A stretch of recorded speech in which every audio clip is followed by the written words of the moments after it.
She sat down and read him a story, then kissed him goodnight and left the room. By this time, Joshua was getting very sleepy. "Oh," he said as he yawned. So he put his head on his pillow and slowly drifted off to sleep. Or so he thought, as suddenly he heard a little voice. It sounded like a whisper. "Psst! Hey, Joshua!" Joshua sat up and tried to see who was in the room. He couldn't see anyone, so he put his head back on his pillow. "Psst! Joshua!" came the voice again. "I'm not out there. I'm in here." Joshua sat up in his bed again, but this time he was a little startled. He looked down at the pillow. Even though he knew a talking pillow was a strange and silly thing, but he was sure the voice had come from inside the pillow. Joshua whispered back, "Who are you? Where are you?" The little voice replied, "I am Puff, and I live in your pillow. I come out when you enter Dreamland, but I need a little bit of help. Give your pillow a little squeeze and help me out so I can see you better."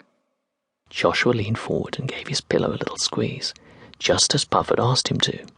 Suddenly, out popped a fluffy cloud-like cuddly creature. "Hello, Joshua. I am Puff. It's a pleasure to meet you," it said.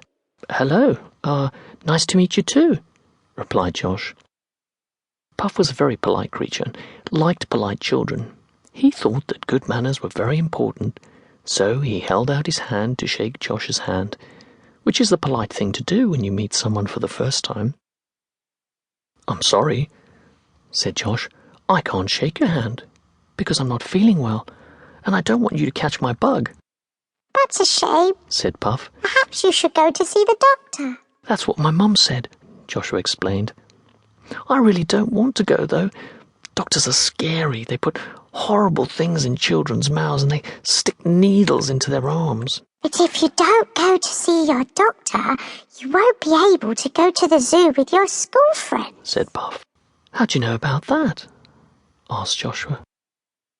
Puff explained that when children enter Dreamland, Puff can see all the things that are worrying or troubling them.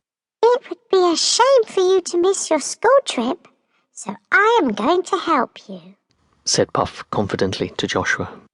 "Here, take my hand, and don't worry. I can't get ill because we are in Dreamland," said Puff reassuringly. Joshua took Puff's hand as Puff sucked a lot of air into his cheeks and then puffed it back out again and suddenly, whoosh, vanished from the bedroom and suddenly appeared in the sky, flying. "Wow," said Joshua. "Where are we going?" "To the doctors," said Puff. "I'm going to show you that not all doctors are scary and that they really want to help you."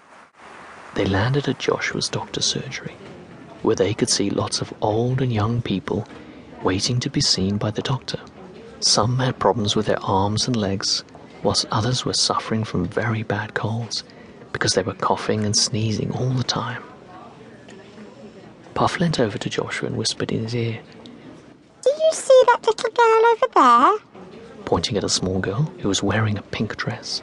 "She doesn't feel very well, and her daddy has brought her to the doctor. Why don't you go over and say hello to her?" Joshua followed Puff's advice and sat down next to her, even though he was still wearing his pajamas. She thought he looked a little bit funny in them, but she was still happy to chat. "Hello," said Joshua. "What's your name? And why are you here?" "Hello there, funny dress boy. I'm Amy, and my family are going on holiday at the end of the week, but if I don't get better, it'll be a sad holiday as I won't be able to do anything. I feel full of cold and I've done for 4 days. It's making my family and I sad." Just as she finished explaining how she felt, the doctor came out and called her name. So she went off with her daddy and the doctor. Joshua looked at Puff with a worried look on his face. "Amy will be just fine," said Puff. A few minutes later, Amy and her dad came out again. Joshua rushed over to her to see if she was okay. "What did the doctor do to you?" he asked.